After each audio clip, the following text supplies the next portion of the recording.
நல்ல மழை பெய்துட்டே இருக்குது. என்ன பண்ணலான்னு யோசித்தேன். ஒரு முறை தேங்காய் பூ வந்து திருவினது ஃப்ரிட்ஜில் இருந்தால் அதை சடனாக எடுத்துகிட்டு வந்து ஒரு பேனில் போட்டு நல்லா வறுத்துக்கிட்டேன்.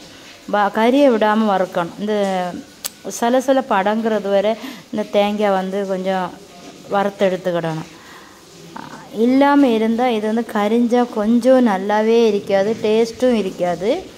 இது கூடவே என்ன பண்ணணுன்னா, நம்ம நல்ல பழுத்த பழம் பனானா வந்து ஒன்று வந்து கட் பண்ணி எடுத்து வச்சுருக்கேன்.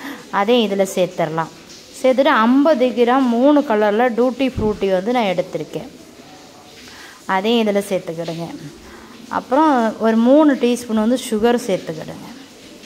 இது குழந்தைங்களுக்கெல்லாம் ரொம்ப பிடிக்கும். இதில் 2 ஏலக்காய் 1/4 டீஸ்பூன் சுகர் போட்டு நம்ம கல்லில் இடித்து எடுத்துக்கிடுங்க. அதை நல்லா மிக்ஸ் பண்ணிவிட்டு பொட்டுக்கடலை இல்லைன்னா கேஷ்யூநட்டு முந்திரி நெய்யில் வறுத்து கொஞ்சம் சேர்த்துக்கிடுங்க. நான் பொட்டுக்கடலை வந்து இதில் சேர்த்துக்கிட்டேன். சேர்த்ததுக்கப்புறம் நல்லா மிக்ஸ் பண்ணிக்கிடுங்க. நல்லா மிக்ஸ் பண்ணிவிட்டு முட்டை வந்து கலவை வந்து நல்ல ஒரு 4 முட்டை எடுத்துக்கிடணும்.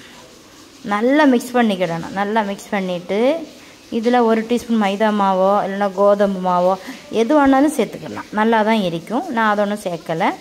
இப்போ நம்ம தேங்காய் வறுத்த அந்த பாத்திரத்திலே கொஞ்சம் நெய் இல்லைன்னா கோகோனட் ஆயில் லைட்டாக கொஞ்சம் விட்டுக்கிடுங்க. விட்டுட்டு நம்ம மிக்ஸ் பண்ண முட்டையை வந்து பாதியை வந்து இதில் சேர்த்துக்கலாம்.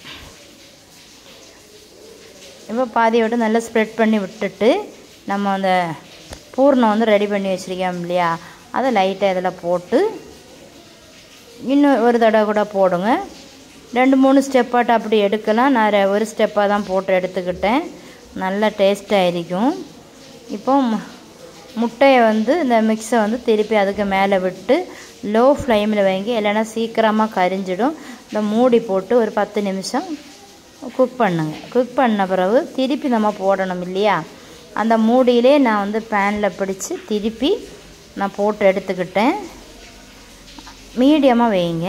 2-3 வாட்டி திருப்பி எல்லாம் போட்டு எடுக்கும்போது சூப்பராக இருக்கும். இந்த மழை நேரம் இந்த சூடாக ஒரு காஃபியும் போட்டு பிள்ளைங்களுக்கு கொடுக்கும்போது அவ்வளோ டேஸ்ட்டாக இருந்துச்சு. ஈஸியாகவும் நம்ம பண்ணலாம். இப்போ மழையில் சீக்கிரம் எல்லாம் எந்த திங்ஸும் வாங்கவும் போக முடியாது. நானும் என்ன கொடுக்கலான்னு யோசிச்சுட்டே இருமே இது ஞாபகம் வந்து சேனலை பிடிச்சிருந்தா சப்ஸ்கிரைப் பண்ணிக்கிடுங்க.